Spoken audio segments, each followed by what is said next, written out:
Hello, fellow Earth walkers and air breathers.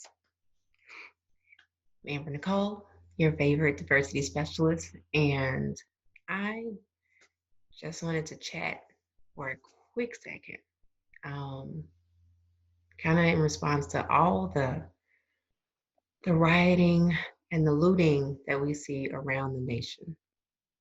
And I think first we have to go ahead and acknowledge Martin Luther King's quote, Dr. King, and said, "A riot is the language of the unheard." And in this case, the unheard are the hurt people of the Black diaspora and their allies that are currently rioting and rallying in the streets and protesting. So the question is, well, why? Why are you so upset? Why is there a riot? Because this isn't about one man's neck. This isn't just about George Floyd's death. This isn't just about Trayvon or Tamir Rice, Sandra Bland, or the other hundreds of names that can be added to that list.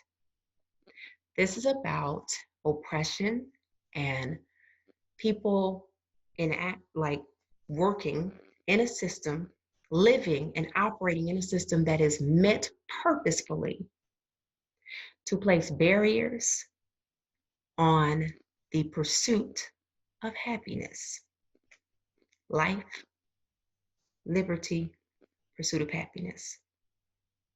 We have a huge statue that says, "Give me your tired, your poor." But do we really mean that?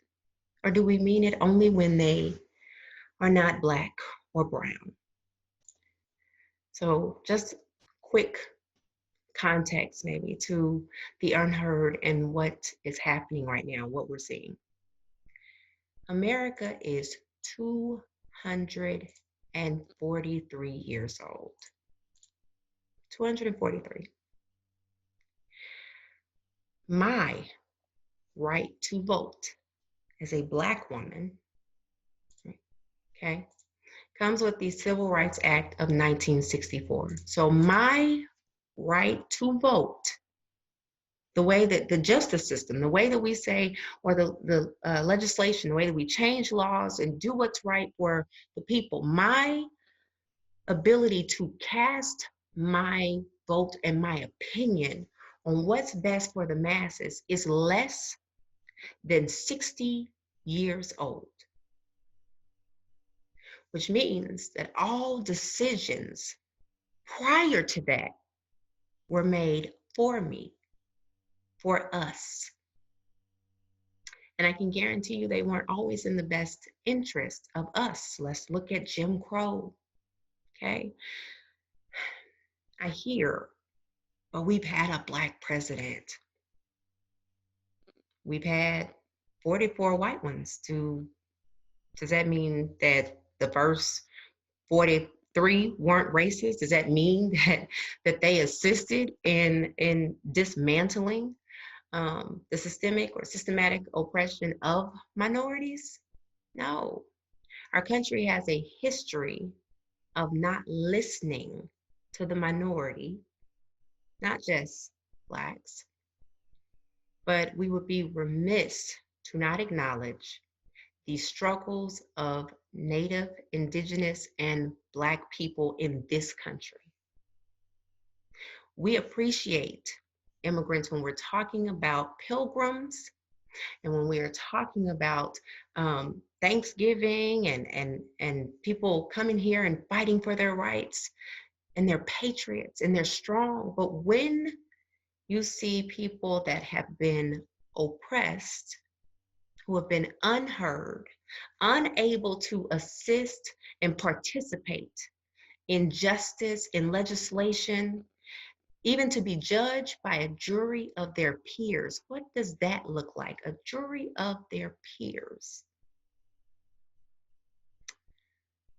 That is when you are unheard.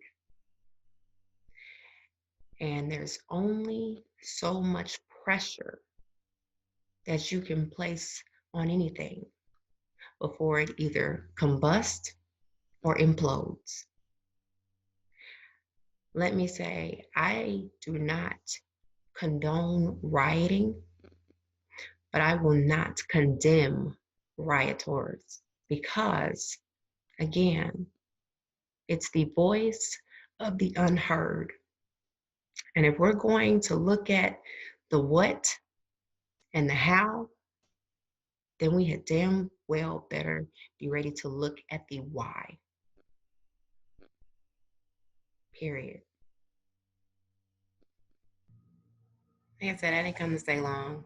And before I go, I want to just give you my favorite quote, or one of my favorite quotes, by Elie Wiesel, which is a Holocaust survivor.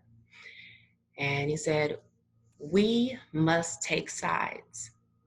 Neutrality helps the oppressor, never the victim. Silence encourages the tormentor, never the tormented. Sometimes we must interfere. When human lives are endangered, when human dignity is in jeopardy, national borders and sensitivities become irrelevant. Wherever men and women are persecuted because of their race, religion, or political views, that place must, at that moment, become the center of the universe. Right now, every last one of those riots, every last one of those protests are the center of the universe. And the job that each of us has is to take sides. Silence is collusion. I'm not even, as a diversity specialist, going to go into implicit bias and things. I'm talking about explicit bias and discrimination. If you see what is happening and you know that it is wrong to oppress, if you know that it is wrong that a population makes up only 17% of a nation and yet they make up so much of the prison system, if you know that in my city of Little Rock, that we close Black and brown schools constantly, but build schools in predominantly white areas and not update any of the schools in the Black and brown areas. Some of them hadn't been updated since the 90s. It's not okay. And if you know it's not okay, being silent and just not doing racist acts and things is not enough. We must take sides.